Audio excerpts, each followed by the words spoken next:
Welcome to the live stream. We're going to be talking about some Cinema 4D stuff today. We have a special guest in the studio, Antoine Eugene. Hi, how are you guys? Sister of Handel Eugene, Handley Eugene, one of the foremost families in motion graphics, it appears now. But one of the first things I want to talk about is texturing the model.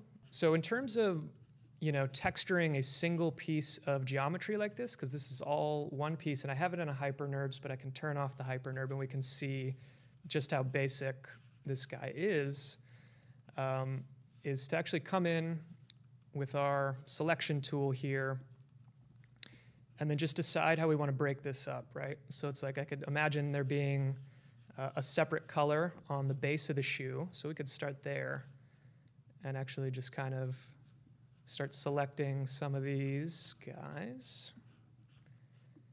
And if you can't select it all in one mouse click, you just need to hold Shift and then keep selecting. And you have to hold Shift, or else if I then just start selecting again, it'll like clear that previous selection. So I'll hit Command Z. So I have to make sure I'm Shift clicking. And then if you actually select some polys that you don't want to be part of that selection, you can just come in and say Command click, which is like a subtract. But I think we can go as far back as that heel. I think that works okay. And then from there, we could select one of our textures here in our texture panel, and we could create a new one. So let's say the sole is going to be kind of like a neon-y blue. It's got a little specular. And with the polygon selected and a texture selected, you can say function apply. And what that's going to do is apply it to those polygons. Excuse me. And it's also going to give us a selection tag, a polygon selection tag. And so the process of getting texture on this is basically going to be that simple. The nice thing about a polygon selection tag is when you click on it, it gives you all these panel of options, like hide polygons, right? So now maybe it's easier to start selecting other polys, and then I could say unhide polygons. So that's going to be the process. So from there, we could, maybe we want to get a color on the core of the Nike swoosh. And for some of this took me a minute. I downloaded this file as an FBX, which is a 3D format. However, Cinema 4D typically does not correctly import texture information on an FBX. So that's okay, because I wanted to do some texturing. I'll command click that stray. I don't think I want to do the outer edge, so I'll command click that. And you can see the model is actually not that high of quality. So it's like some of the geometry is intersecting. So that would be another selection, right? So maybe this orange color, apply, that would be that. Before I do that, I'm just going to actually select, I'm just going to shift click and select both sides. And it's okay that I need to come in and like clean that up a bit. But I actually really think texturing is really fun. It can be tedious, but I actually quite like this process. So let's jump forward in the process. So in order to start to rig this, the first thing I want to do is like break out some of the geometry. So for me, I just simply am going to duplicate it. So I'm actually just going to I'm going to command drag a couple copies. And I'll say lace 1. Do I have my caps lock on? Lace 2. And I'm just going to go ahead and hide lace 2 layer. I don't want to see it yet. And I'm actually going to hide both. And I'm going to go into box 1 and grab a selection tool here. I'm going to grab all my other selection tags and hide those polygons. So we're just, and I was just shift clicking each of those. And I'm actually going to delete that geometry out because we basically want to end up with 3 pieces of geometry here. And I'm going to go all the way up to the top. So I want to keep the core part of the lace on the main shoe geometry. Delete that out. And then I can say unhide polygon, so that takes us to there. Now I'm just going to hide that top shoe base and come in and come back to a selection tool so I can deselect that.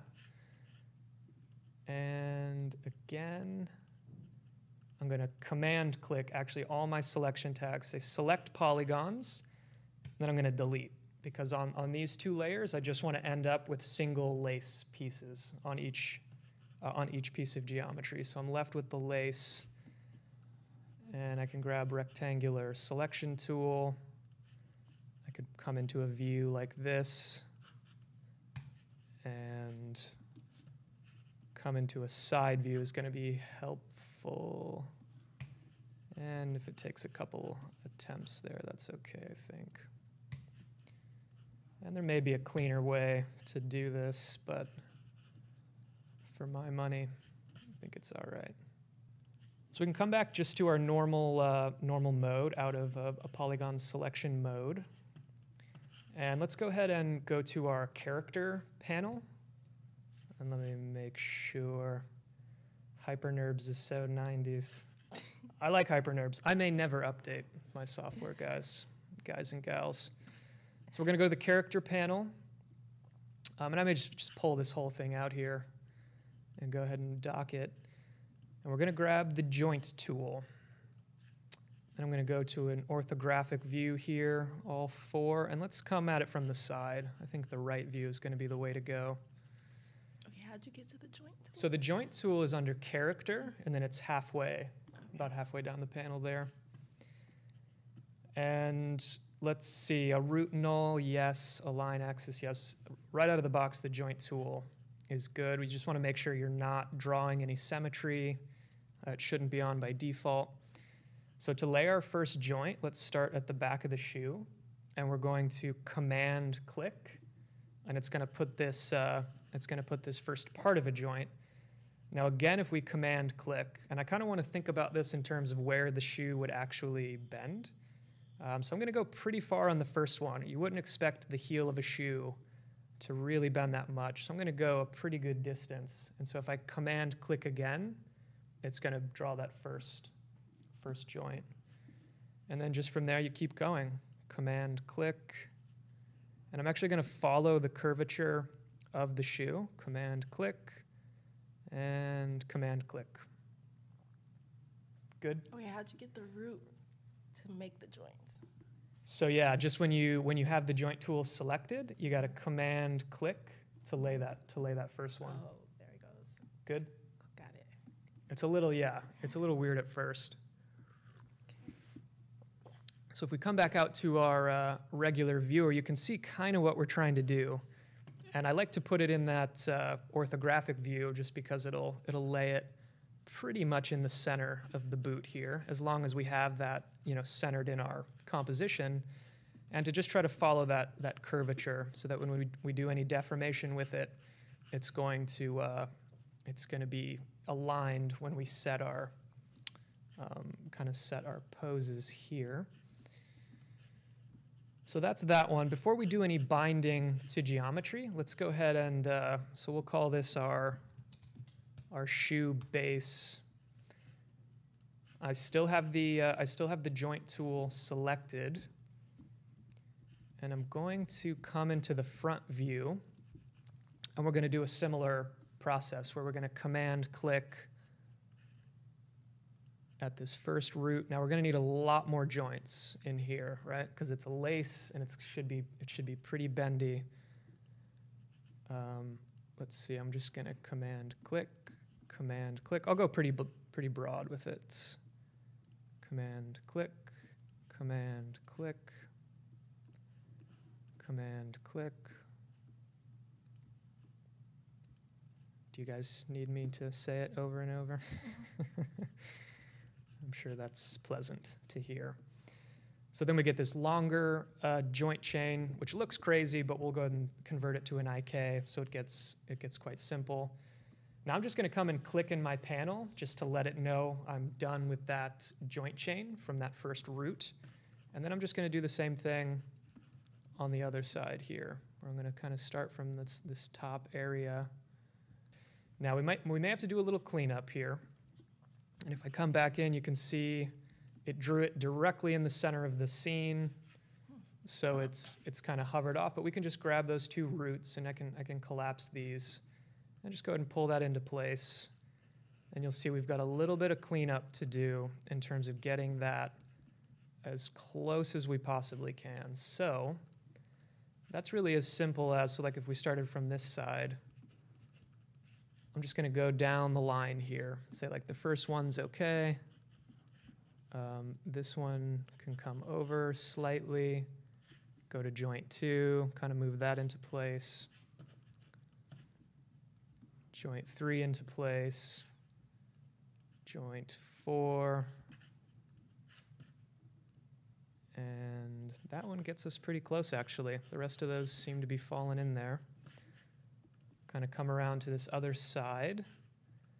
And I'm just going to go to a hidden line here. In my viewport, it gets a little hard for me to see. And that is, I just went to display.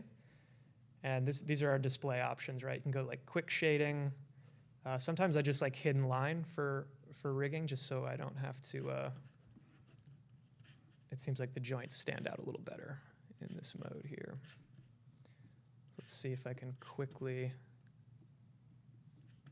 might have gone a little far with joint 2. So there we have it. How you doing? I'm good. Yeah? Kinda. Yeah, I know I'm going quickly. I'm following along though. I know what you're doing. I'm just doing it slower. So let's start with the base and just talk about binding these little guys to geometry. We're going to select all our joints. Then I'm going to come in here and select the mesh. And we've got to make sure everything's selected. You also have to make sure, if you're like following along at home here, you have to make sure that this is that your shapes are geometry and they're not like in a live state mode. So like, you know how sometimes if you bring a sphere in, you have to hit C to turn it into geometry. You can't bind joints to anything that hasn't been kind of collapsed down to geometry. So if you're having any trouble with that, that could be why. So again, I'll just grab my joints, grab the box. Then I'm going to go to the character window, commands, and bind. So there we go. I see a skin tag. So there we go. Now we're deforming our geometry. So one of the first things we can do now that we have this little weight tag that gets assigned to the geometry is come down here, and before I start deforming this, say set bind pose. And the reason we do that is, like, let's say we start really deforming this and getting different poses. If I need to get back to that kind of home position, I can come back in and say reset bind pose, and it's just going to snap back to wherever we started when we selected a bind pose. So getting that set is important. Next, we're going to go ahead and get our joints added to our laces. So I'll select everything. Yep, I called it lace right. I'm actually confusing myself by naming it that. And again, same thing, character, commands, bind. So let's see, how do we do? Yep, it is deforming. Now, by default, we have an FK chain, which means we would need to like rotate each point. We can grab all of these and say, it's actually here, create IK chain. So if we do the IK chain, now it gives us a little mover for the end point. And I can see some geometry is getting wonky in there that we're going to need to delete or do some weighting. So let's see. Well, we'll go ahead and do the other side first. So then that creates a what's called a joint goal. So we'll say right lace IK mover. And so that is the one thing we'll animate, right? We can just put keyframes on the end of the IK mover there. And before I go nuts, I should probably take my own advice. Go to the weights manager and say set bind pose. So again, No matter how crazy we get with it, later if we're like, okay, we just need to get back to where we were, we'll just go back to that bind pose. So here, I want to grab all my joints on the left lace, select the geometry, character, commands, bind. I see it adds a skin tag, it adds a weight tag. I'm going to select all my joints, say create IK chain, left lace, IK mover, and how do we do? So again, we'll get that guy on an IK. And before I go crazy, I'll again set a bind pose so we get back to that state there. So we need to kind of build out a hierarchy that allows us to kind of move everything. So I'm going to actually create, it's under here. I'm going to create a null object, grab everything and put it in a null. And I'll say like main mover. Come back into model mode. And this will give me something, and actually before I parent everything, I think I'd like my main mover access point to be at the back of the shoe and as close as I can get to the geometry right there. I think because we're doing a rotational animation, I think that's going to benefit us the most. So put everything inside this guy. So you see now we can move the entire thing around without, and then at a kind of sub level, still move our IK laces. Or I'm just going to leave we're going to leave the base of the shoe in an FK mode. We're just going to animate these joints individually just by rotating them. You can see the next step in this process would be weight painting. We won't get into it today, but you can see how it's like just destroying the geometry. We can only push it so far. But a handy trick, and I would definitely encourage people to play with weight painting. I believe it's shift double click on the weight tag. And then as you select these joints, it actually shows you how it's weighted. So like joint 1 is controlling that entire portion, joint root, joint 1, joint 2, joint 3. And then the joint 4 is actually just the tip, so really joint 3. So we were moving joint 2 and it started to destroy a lot of this geometry in here. We could select the weight tool, come in here and say erase strength 100%, and then tell it like actually don't affect this geometry. So now we're weight painting. This would take us hours to really figure out, and this is honestly the hardest part about rigging is the weight painting. So we won't go into it today because I am far from an expert on that. So I did a first pass where I just was using some loops. It wasn't that cool. I wanted to do like a more hardcore deformation when the shoe comes down. We actually see these ripples in the floor. So I'm going to launch After Effects. Do you have After Effects on this machine? Yes. And what we're going to do is create an animated displacement map that we're going to feed into Cinema 4D. So first, let's just grab a plane for our scene here. And we can just go ahead and hide the shoe for now. And I'll go to my Gorod shading with lines. And in that folder, I gave you that wood floor, that basketball wood texture, which I found online. And a texture, and like there's so many good free textures. There's textures that cost a few dollars. For our purposes here, this is going to work. And let's see, it's going to UV map. That's good. So we'll get our little patch of basketball floor here and get that set up. Let's quickly jump into After Effects. I'm going to create a new composition. And I'm going to make it pretty big. It can be a square. I'm going to say 2300 by 2300. That's fine. We'll say OK. Don't need to open a project.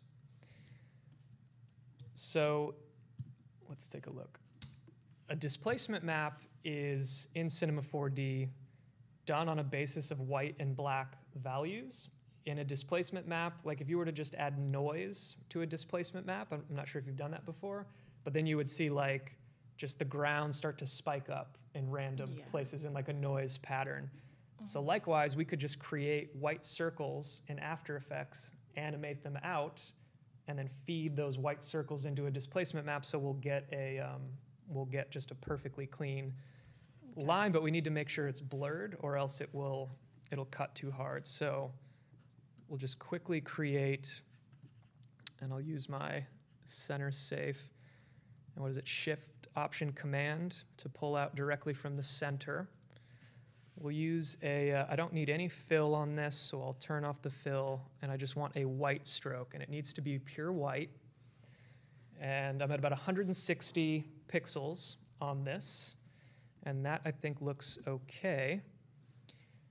The other thing we need to think about is kind of the nature of the animation, right? If the shoe is going to come down and kind of hit the floor and we're going to do this impact shot, we need this to really shoot out quickly and then kind of slow down. So that will be our animation. So we'll just set a scale keyframe so we can get going here.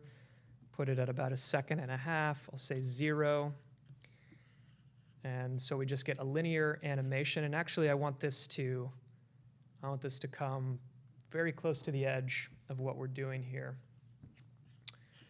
Then I'm going to come in here, say keyframe assist, easy ease, go into the graph editor. So this is where I'm saying, we need it to shoot out quickly. So we're going to pull this. We'd like our velocity. I'm here in the velocity graph. Velocity to be very high and then slow down, right? So comes out quickly, goes slow. And we may even push that. It should really feel super quick. So I'd like to do 2. So I'm going to say Command D. And just on the second one, just in here, because I was trying to go for like kind of 2 ripples in the floor. So about 99% there. I'm going to create a new adjustment layer over both of these and add a blur. So effects, what am I looking for? Blur and sharpen, a Gaussian blur should be fine. And we're gonna have to blur this pretty good. Because if we don't blur these edges enough, we're not gonna get that nice shape, right? So the blur is almost gonna control the curvature on the edge of that displacement. So it's a bit of trial and error, of course. So like pretty blurred, I think, is what we're going to want. And so we end up with something like this. Now we have kind of one issue that we need to remedy. So let's take a look. And it happens pretty quick, over 1.5 seconds, and it's a short, it's a short shot. I'm going to offset them a little just so they're not exactly the same, almost kind of like 2 rings coming out, I think works a little better. One thing I want to do is make sure that I don't have any white like right where the shoe is going to be, or else it will like deform that area and cut into the shoe, so to speak. So one thing we can do is create another shape layer on top of this. Instead of making it a white stroke, we'll actually just make it a black solid.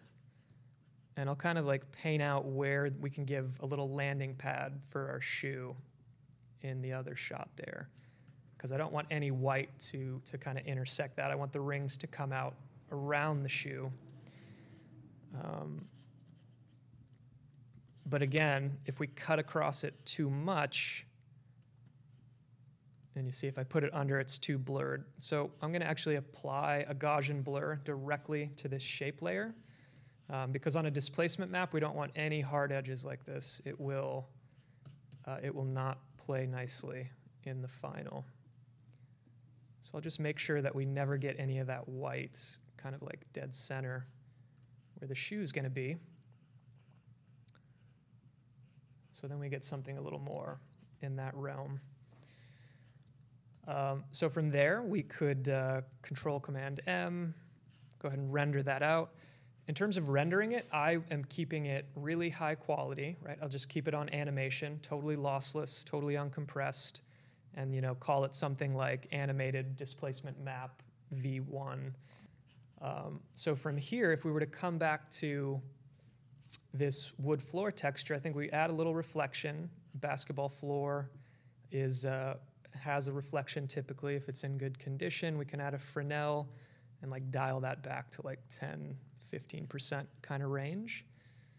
Specularity, that's okay. And then we're going to turn on the displacement channel. And now this is where it really gets fun. And then under texture, we're going to go ahead and import this. And animated maps, animated displacement map V2. I mean, it's like half a gig, so it turns into a pretty big file, even though it's short. I'll say no, I don't necessarily need a copy in the project path. The next thing we need to do is actually go into the texture and go into the animation tab here of the displacement channel.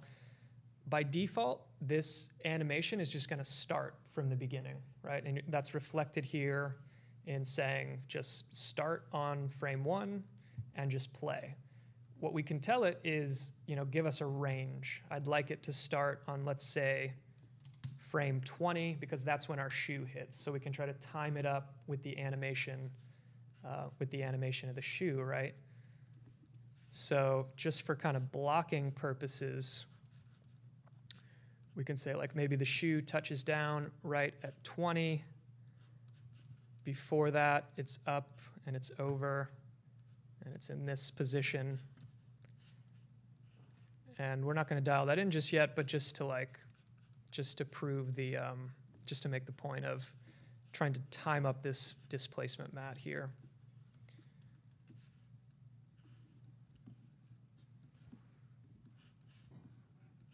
And let's start to pull this out a little bit. And this is definitely kind of a trial and error thing. I think my shoe's floating. We need to pull the plane up a little bit. And I'm using the interactive render region so I can see this, so I can see exactly what my render would look like. So yeah, so you see the displacement map isn't running until frame 20, and then it's going to start. And we may even need to ask it to start like a second early sometimes, or it would be like going back and like trying to speed up that animation even more so. But let's let it like almost maybe like frame 18 it starts type of thing. So then by the time it lands, we're going to get this like push. And then it starts to kind of push out. And let's see if my scheme to keep this on the floor is working. It's not working very well.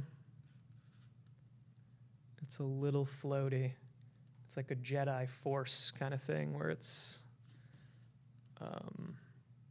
pushing even though it's not.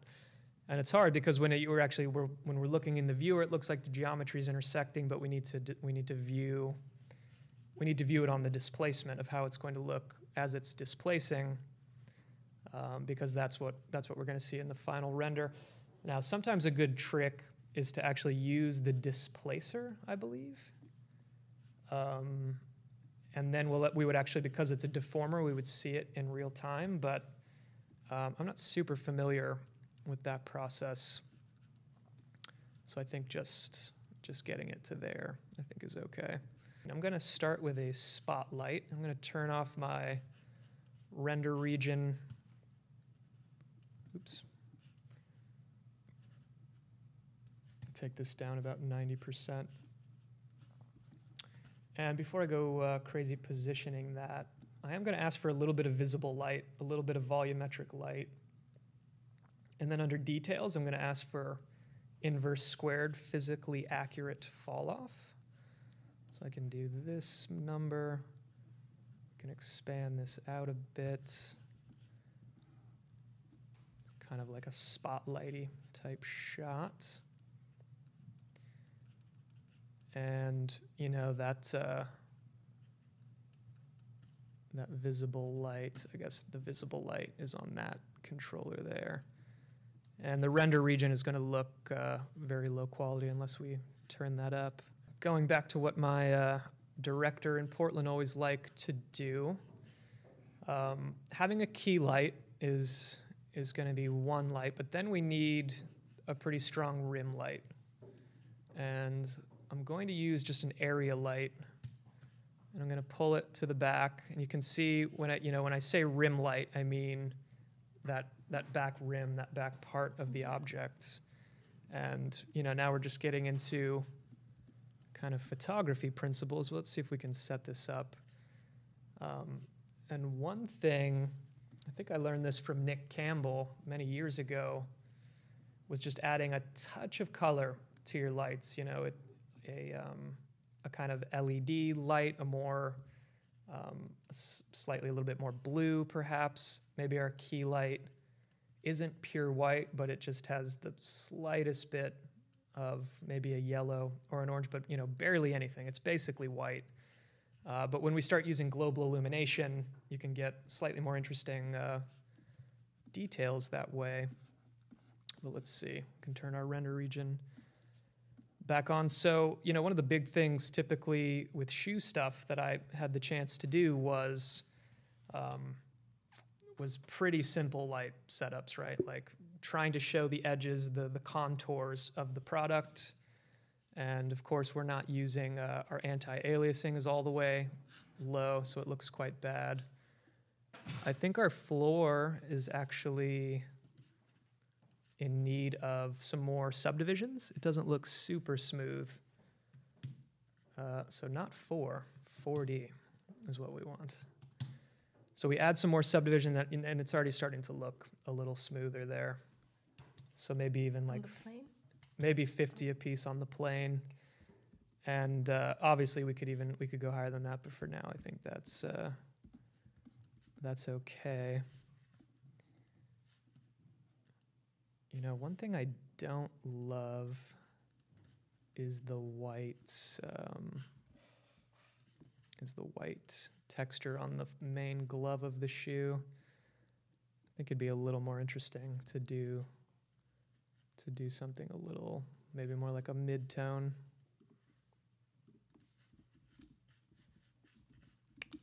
And I am going to turn on some GI, which is going to slow me down a little. But since we're doing the lighting, I just want to see where we're at. And on this light, we are going to do some area shadows. And let's see. That's going to start to make us feel a lot more grounded. I think we're a little too wide. I think we need to choke down on this a little bit and make it even more dramatic.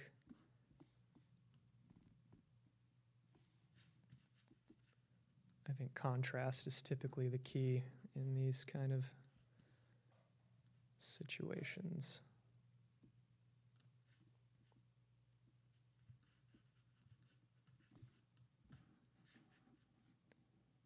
And it's looking a little dull, so I think we could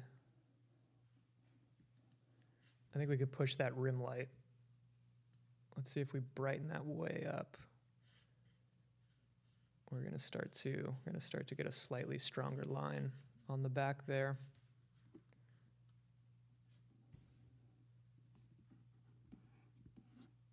And it's going a little light with the laces there.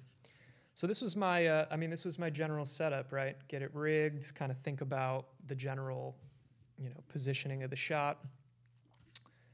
I'm going to turn off this render region. We can kind of come back to that.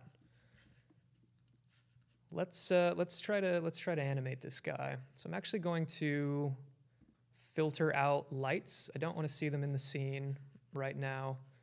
I'm going to go to hidden line, and I'm going to leave the floor where it is.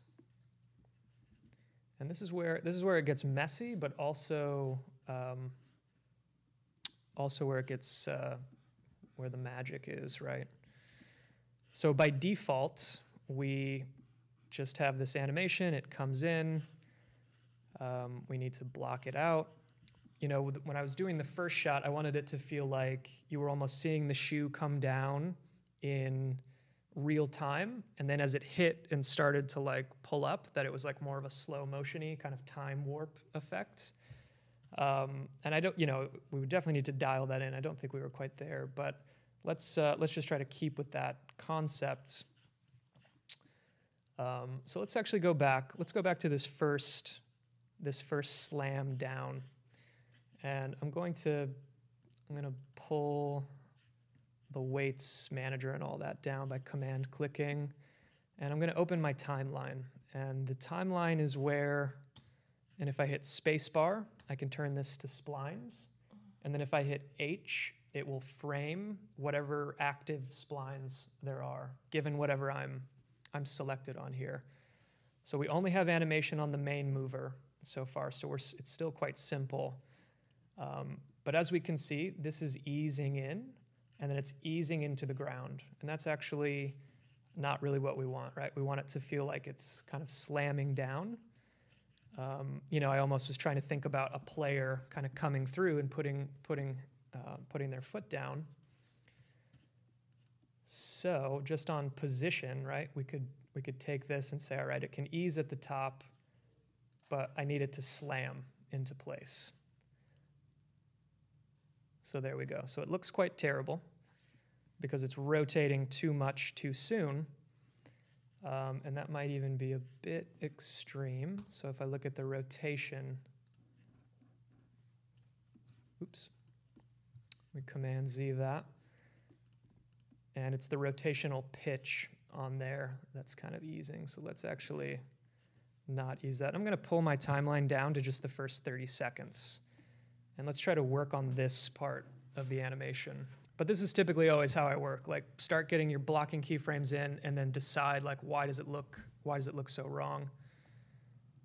It looks wrong because it's almost like someone's heel would get there first, and then a lot of the force is on the rotation of the ankle down. So let's see if we can think about dialing that in, right? So the fact that it's pulling that rotation so much, so maybe this first keyframe needs to be more here. Like, I don't want any of the rotation coming out just yet.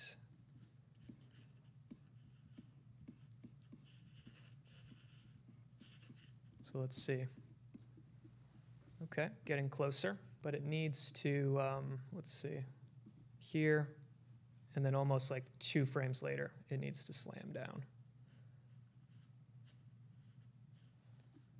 It's like even that might be too many frames. Maybe I'm overthinking it here, and it just needs to, and maybe it doesn't even really need that ease since it's such a short animation.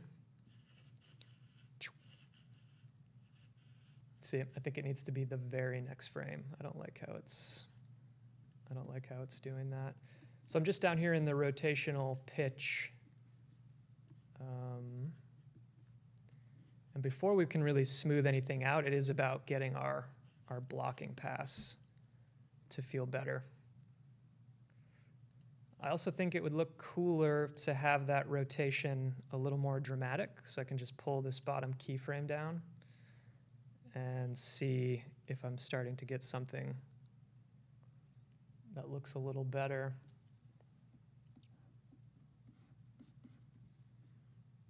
So I think one thing I don't love is it's feeling a little lethargic. Maybe it doesn't need to be sliding down so much on these frames. Maybe we need to pull all this forward.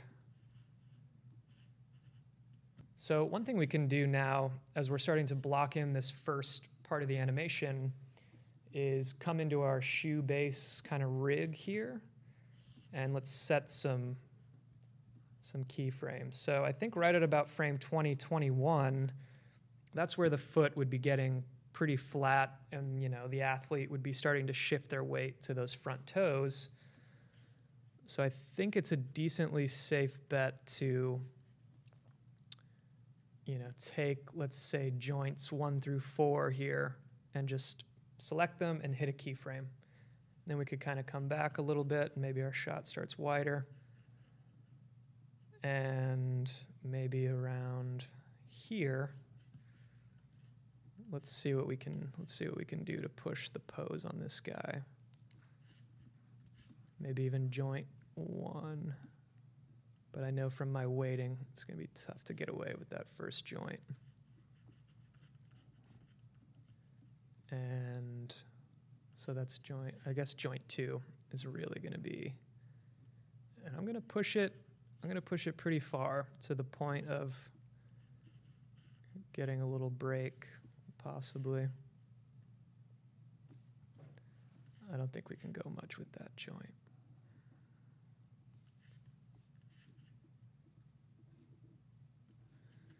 So we'll put it in this, this kind of pose here.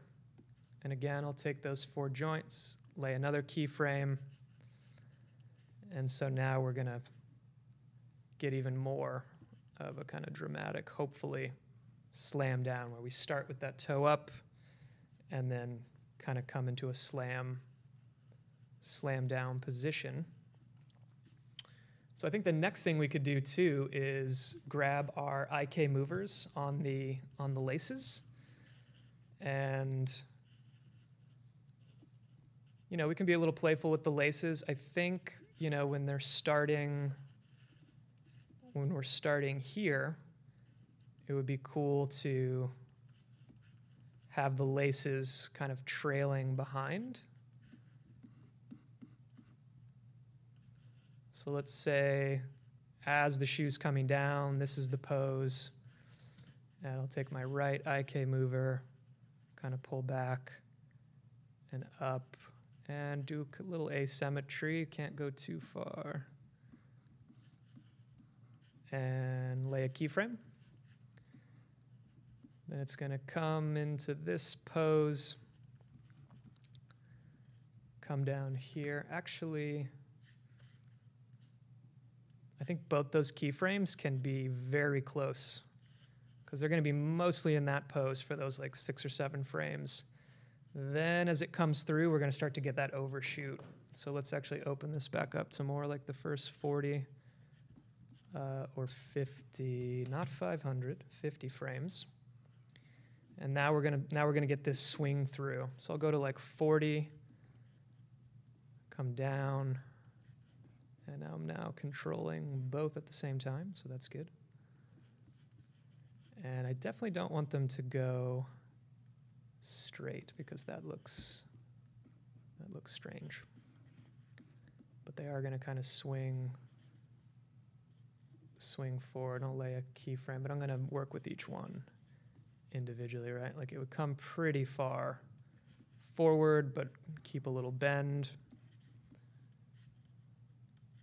And then this guy, his overshoot, maybe it comes out a little this direction and forward. And that happens there.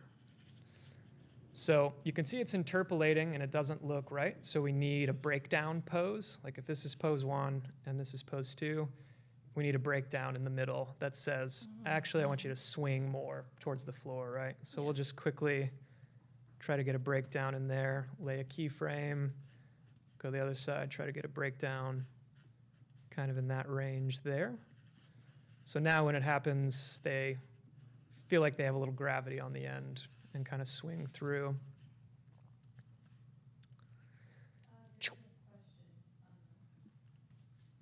Yes. Would it be possible to add dynamics to the laces instead? Yeah, 100%, 100%. So when you create the IK, and let's see, lace, where does that IK tag go? The IK tag goes on the top of the joint, doesn't it? So there is dynamics, and we can just say enable dynamics, and you'll see. So let's see what happens when we enable dynamics. The problem with dynamics on something like this is like the dynamics would be so dramatic, it would be really hard to control exactly. Now we have keyframes, so it's messing with it's trying to react within what we're doing. But I think for what we're doing, trying to like really manipulate this slow motion-y kind of shot, we're not going to use dynamics, but 100% that's great to mention that the IK tag that gets attached to this joint, you can just go ahead and throw some dynamics on there. So I think, like EJ's squid tutorial, I don't know if you've seen that one going around, that's like, right, you can create some IK chains, turn the dynamics on, and then just like animate around, and those things will behave in a really naturalistic, interesting way. Matthias, thank you for mentioning that. That's a really good thing for people to play with, because the dynamics engine on Cinema is just so good. So let's see if we can wrestle with the rig a little bit here. And it's like, okay, the shoe comes down, we get that slam down. The ripple is going to start right about there. Then the middle part of the animation should be that rotation of the foot, and again the bend of like someone moving their weight to the toe. So I think I would attack that by actually working with the bottom joints, where it's like for maybe like 5 or 6 frames it stays flat as someone's kind of shifting the weight. So I'm going to lay another set of keyframes on those 4 joints just to keep it as it is. Then over the course of like the next 10 frames, let's pull back into one of these kind of crunched poses. We can't get much because we haven't really weighted the rig properly. This joint's going to give us what we want. So again, I'll lay those. Now it's going to look weird at first because we're going to need to then animate against that with the main null.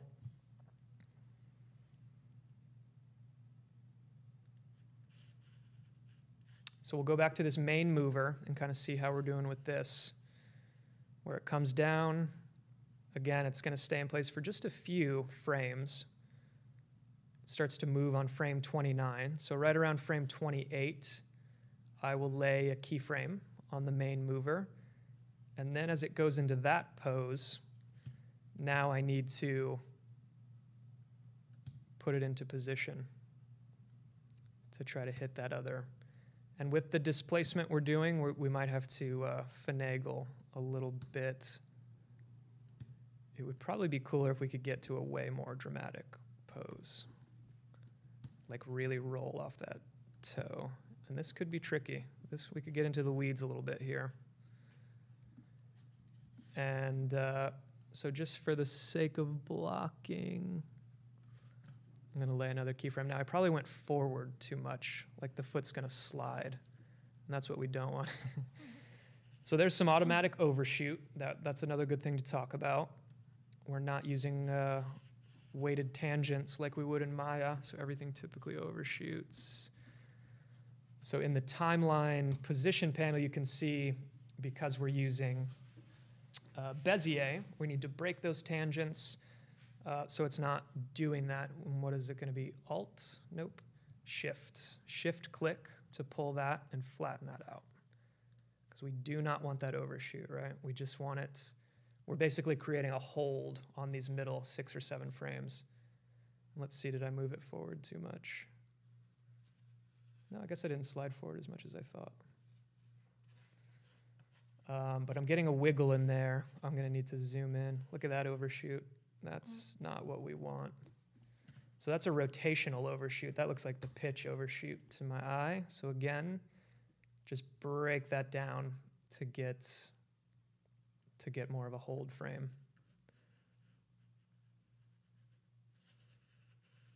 So then we're gonna start to get it a little closer to what we want there. So let's see how our blocking is performing.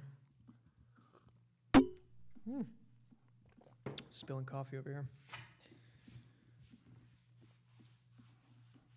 All right, so we're making progress. It's this is typically, I think this is the hardest part of stuff like this, is the animation, right? Because you get one thing blocked and then it works against another part of your frame. So let's just, for my money, I like to just like power through the blocking so I can start cleaning up and like figuring out why the hell it looks so bad.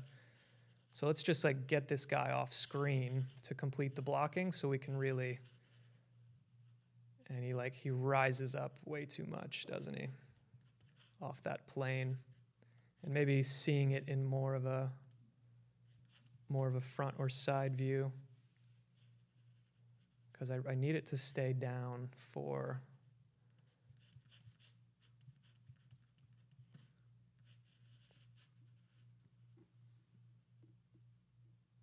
and maybe it's just needing to pull that rotation down a little more, I think.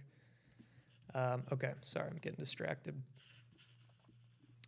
So we're here, and then again, we're gonna go to the main mover and just like go forward, let's say like 12, maybe 12 frames.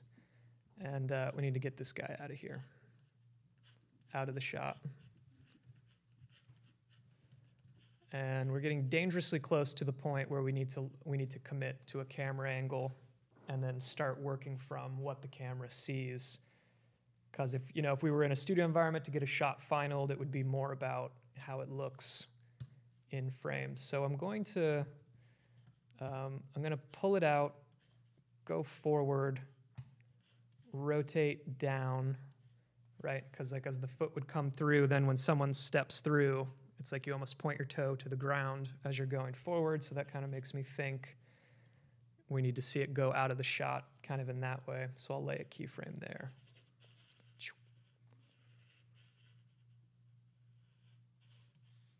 So let's go ahead and use a camera. And kind of like I was saying before, and I'm working in a wonky format. I'm just going to say 1280, 720 just to see the 16:9 framing. I'm going to select my camera so I'm looking through it. So let's start with something a little more dramatic where we're really looking up at this shoe. And by default, the focal length's of 36, which is still a pretty wide angle, right? A 24, now I think we're a little too far. Let's start at a 36, but I'm going to lay a keyframe. And actually, our animation doesn't really start until about frame 9. So we're going to start there. And I actually need to select my camera entirely and lay a keyframe. But I was also laying a keyframe on focal length.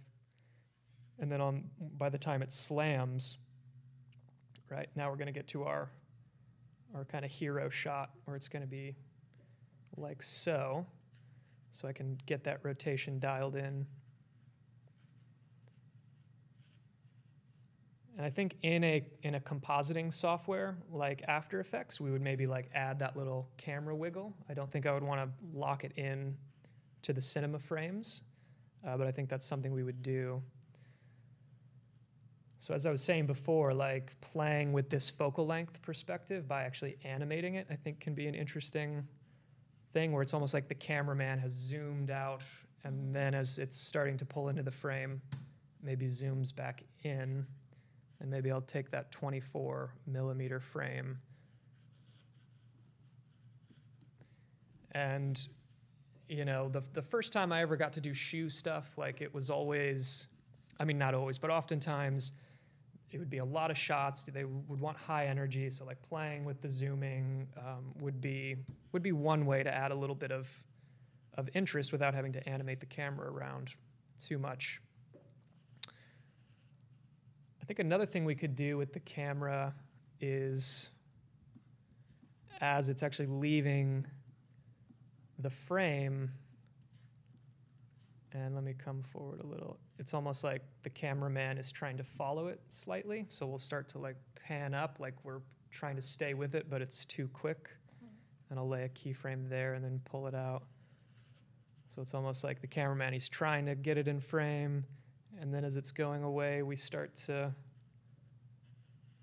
that's pretty meager though. I'm not really feeling it when I see it go through. And this is where we could really waste some hours, is the camera work. But I think I also like the zoom out because it makes me feel like the impact of the slam is slightly more interesting. Really would prefer a little more rotation as it's leaving. There we go. I think I'm feeling it a little more, but that rotation. So now we have an issue in the camera, right, where that rotation, and I just want to look at the rotational frames. like my hero shot, it needs to sit still a little more. Now the camera's starting to pull away too much. So I bet it's this, it's probably the bank, isn't it? No? That doesn't look like a frame. Oh, that's the frame. That's the one we need. Right, it's pulling away too much. It's like, nope, I need you in the center of the frame a little more, and then we're kind of following it as it's leaving the frame. So this is the fun part about animation, right? Like you set keyframes and then it totally forces you to have to like get that dialed in, and then something else you change and you got to dial that in. And I'm certainly open to being corrected that there's better ways to attack shots like this, but you know, this is the way I would typically work on something like this. Is kind of like a little bit of everything all at the same time. And that rotational pitch is probably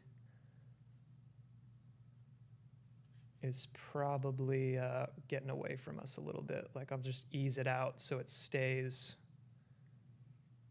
And that might actually help us feel, oof, see, now it's like jerking down. Too much, too much. Got to pull that back.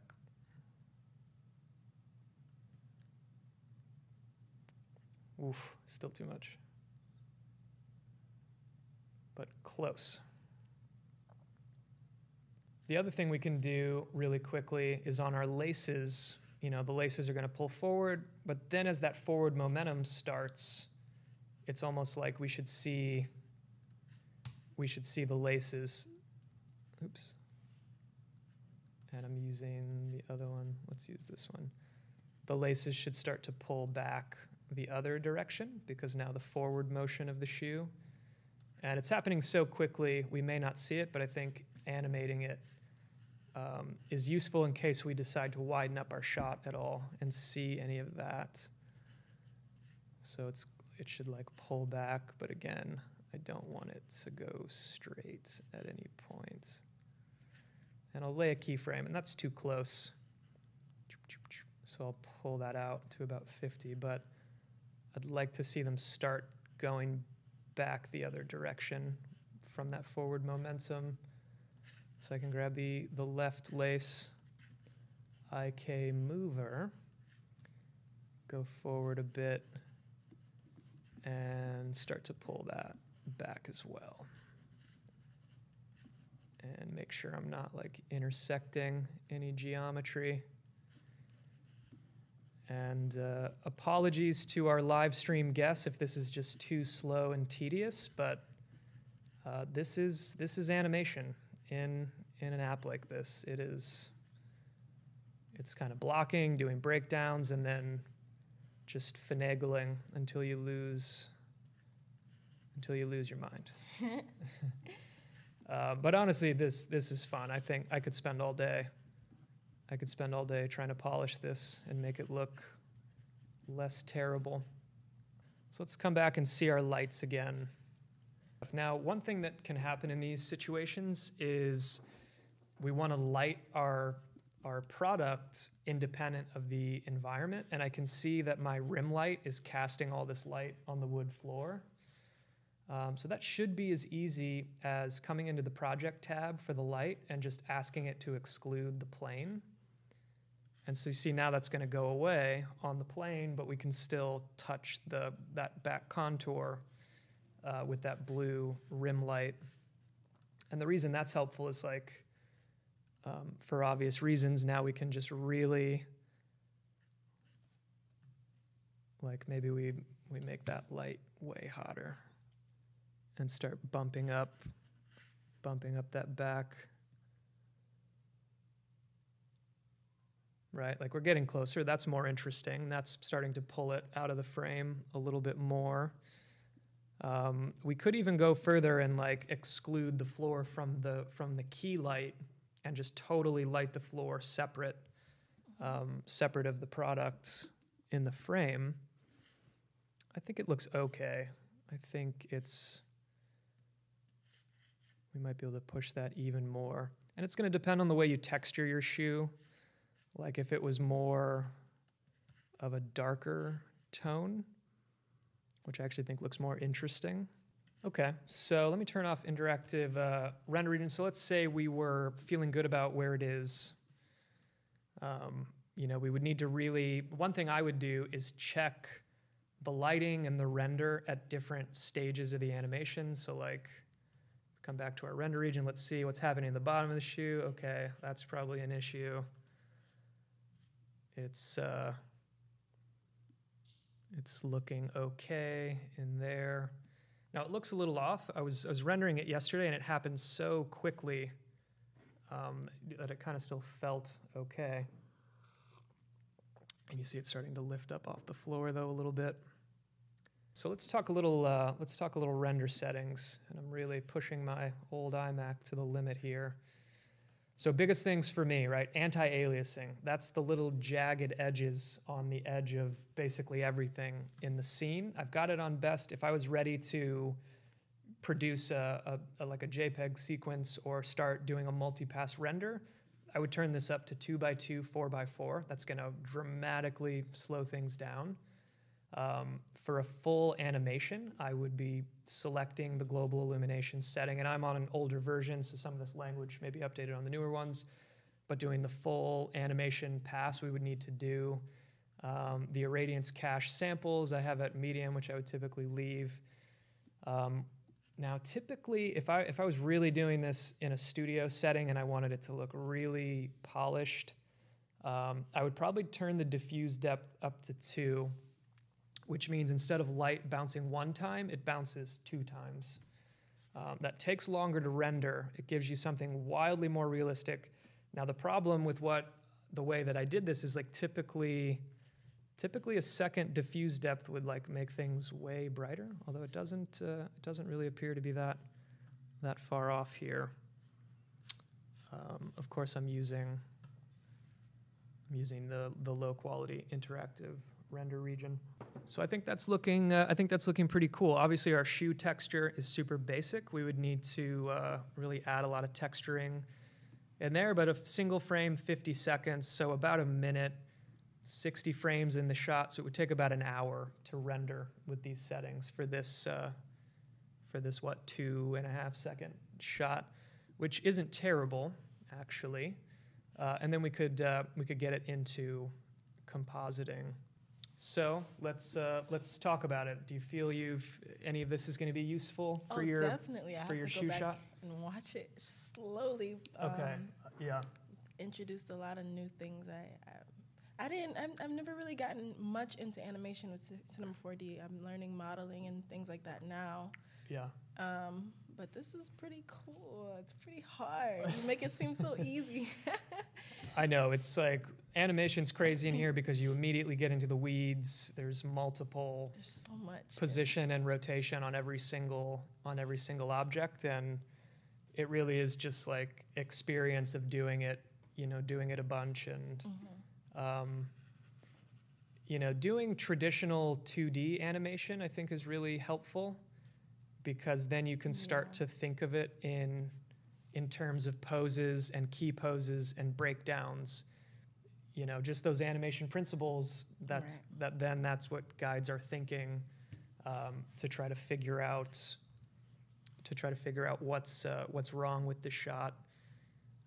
Because really in Cinema 4D with this kind of animation, you'll get things kind of blocked, and then it's just a mess, right? Everything's overshooting and everything's all over the map. But just trying to keep it simple is usually the way to go. But yeah, I'm glad we were able to hang out a little bit on this, and I hope to see your shoe shot that you're working on. Yes. You had more of just like a Converse, or was it called the Chuck Taylor kind of? Yeah, I'm doing All-Star Chuck Taylor. I just really love that shoe, and I'm gonna do something similar, stepping and then going off frame. Okay. And actually, I wanted to rotate around the shoe, show the other side, and logo animation at the end. Yeah. So And you were saying it steps into like a puddle it steps type into of a thing? puddle Okay. that transforms into. I'm doing a lot, but I wanted to step into a puddle that transforms, like changes seasons into like a grassy thing. Oh, wow. Ooh, we gotta Okay. figure out how to do that. But Yeah, I think Displacement Map will be the way to go for Yeah. you, so you can really trial and error dial that in. I really got schooled on displacement maps when we were doing a Nike shoe thing, except the guy was on the moon, so every time he took a step, they wanted to see like a dust mound build up like you would, like you're stepping into soot kind of thing. And so like we would just like trace the bottom of the shoe, go into After Effects, and just create a little animated mask where that white rim that's blurred, we would just like mask it on real quick on just like 3 or 4 frames, and then feed that into a little, just a single polygon, and then everywhere he'd step, we would just like put it and then do the timing so that for each step. Wow. And I just loved how simple it was, right? Of like, oh, just a white blurred line will give me that That's arch. cool. So it's a really powerful concept. Again, it's slow to do it in this manner where we have to render the frame to be able to see it, which leads me to want to quickly experiment. I think the Displace Deformer is, let's see if this actually works. I don't need to copy it. There we go. So that would have probably been quicker. So I'm feeding the map into a Displace Deformer. And so it is actually displacing it. Now it's slowing the whole box down here.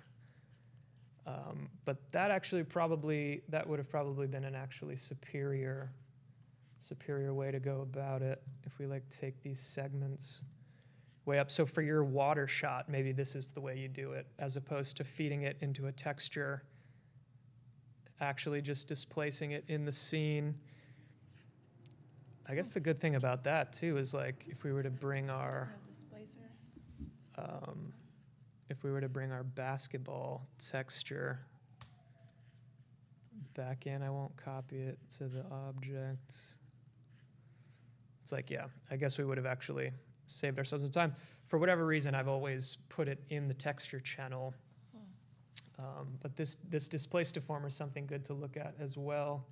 Although I don't think you get sub-polygon displacement, which we absolutely needed, like on the moon stuff we were doing. And sub-poly, so if we like come into a texture, when you look at the displacement, there's this switch to say, so if we just like add a noise texture, say sub-polygon displacement, subdivisions 4, this dramatically slows down the rendering. But what it's saying is like on this plane, that's how many subdivisions we have. It would subdivide each of those boxes by 4. Like it would add 4 subdivisions per box. So you would really have a ton of little of geometry in there to work with, but exceptionally slow. And this is what I was saying about like the noise pattern and how it's so simple to think about, you know, the blurred, the feathered white and black, and then it turns to this. If it was, like, what's a better one? And you can see how if it's not blurred, it'll just like break the geometry, which is why we had to apply a blur so that it can like gradiate itself out. So another way to go about doing it in scene there, which I think is pretty useful. But then the question there on the displacer is, do we still get those animation settings, which we do? Wow, that's really, really good. So again, you could like, so when your shoe hits the puddle, it's like, oh, it doesn't hit till frame, you know, it doesn't step till frame 39. So trigger that animation on that frame. It's pretty cool. Okay, I don't see any questions in the stream. Thanks to everybody who hung out. Again, apologies for our issues here. We had sent out this email for this page, then we're trying to run it through our stream box here, and it's giving us an error over and over. So we needed to switch to this other thread.